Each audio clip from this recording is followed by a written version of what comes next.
دا بیباک رای ګرانو کتونکو په دغه پروګرام کې به د پښتونخوا د ولس سره خبرې اترې کوو چې یو خوا بیرسټر ګوهر وایي چې د امریکا ده، بل خوا وزیر اعلی خیبر پښتونخوا وایي چې موږ ته د چاندو ضرورت نشته.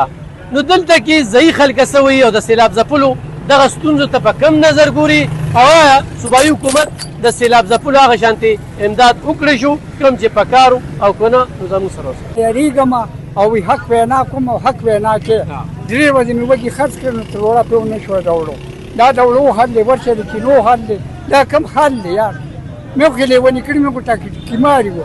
دا خلک بیا هم لګیا دي پي ټي آی زنده‌باد وایي نه دوی دا خو ودرې نو چې ودرې څه کوې نو دې سره څوک یې دې خو به دغه یو بیټ پېژني چې چغه ویو دا خو نه پېژني که چې ملک سال دی. راشه غریبانانو حال وګوره، مالدار ورته خو رسي. دا څه شوی دې بیټ دې قوم له څه پیدا ورکړه؟ نه هېڅ هم نه. څو کاله حکومت یې وکړو، مرکز کې یې وکړو، دلته یې وکړو، څه وکړل؟ د حکومت باره کې ته څه وایې صوبایي حکومت او تحریک انصاف حکومت؟ د دې لپاره دا زه وایم چې څونه فنډ راشي نه هغه خپلې پارټۍ له ورکوي یې غوټې ده. جوماتونو کې اصول لري لګوم هغه هم خپلو کسانو له ګوري چې کم ټوپک ګرځي. نو غریب د ښځې کس کې تلي څنګه نشته. دا خو صوبه خو چاته چاندو ضرورت نشته، دا خو چې کوم دی امریکا ده. نه چې ټول غریبانان دي خو په غربت کې پراته دي. پېښ وې که نه هر سړی غریب دي، دونه ټیکسونه ولګول چې درته ویلی نه شم. خلک یې ډېر زیات تنګ کړي دي، په ژوند یې تنګ کړي دي خلک. سیلاب ځپلو حوالې سره څه وایې مدد یې وکړی شو هغه شان؟ یاره جي بس که مدد یې کړی دی نو د مولیانو کړی دی، هغوی ورسره لګیا دي، خدمتونه ورسره کوي. پېښ وې که نه او جومات اسلامي والا شو داسې نور پي ټي آی والا خو چا څه نه وي او څه چا څه نه وي کړی، خو چا لیدلي نه وي چې شته راغلي چا له خو نه وي راغلی ولا. نو دلته خو د ټیمې والا سره پیسې نشته، هغوی تنخواګانې بند دي، د هغوی پنشنې بند دي. هر شپږ میاشتې وشو د خلکو تنخواګانې نشته. نو ده سره د کوم دی نه دومره پیسې راغله؟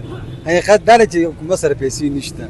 صوبایي حکومت د طرفه خو چې کوم دی د دې خلکو لپاره هېڅ قسمه ریلیف نشته. صرف یو میډیا په میډیا باندې چې کوم دی دغه یو غوغا جوړه کړي او پریکټیکل چې کوم دی نو هېڅ هم نشته رهي او دې خلکو باندې یو لوی امتحان راغلی رهي. اوس پکار دا چې لکه دوی هغه هسې اوازونه او هغه هسې دغه نه پریکټیکل عمل وکړي، لاعمل په کوم دی وکړي. د خلکو کورونه مساجد خرابې شوي دي، سکولونه خراب شوي دي، خلک تباه شو، ماشومان پکې ډېر زیات چې کوم دی نقصان شوی دی. نه دا خو باید د هغې د بیانونو پورې محدود ګڼم چې هغه شان اقدامات ونه شو. دلته چې کوم دی په صوبه کې مهنګایي زیاته شو. ما څنګه چې مخکې ویلو د اوړو نن سبا قیمت ډېر زیات دی. دا د عام انسان د غریب د مالدار دا چې کوم دی ضرورت دی د ژوند.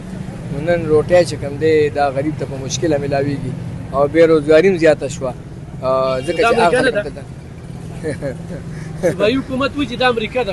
نه د امریکا نه ده، ځکه چې هلته خو بار ملکونو کې ډېر فیسیلیټیشن دی، عوام ډېر خوشحاله دي، ټیکسونه په ډېر رضا باندې ځکه خلک ورکوي او زیات ټیکسونه ورکوي چې هغې د هر څه چې کوم دی دا فیسیلیټیټ شوي دي، سهولیات ورته دي. دلته خو مین شی بجلي ده، بجلي چې کوم دی نشته. د بجلي سره د خلکو روزګارونه وابسته دي، خلک ټول بېروزګاره شو.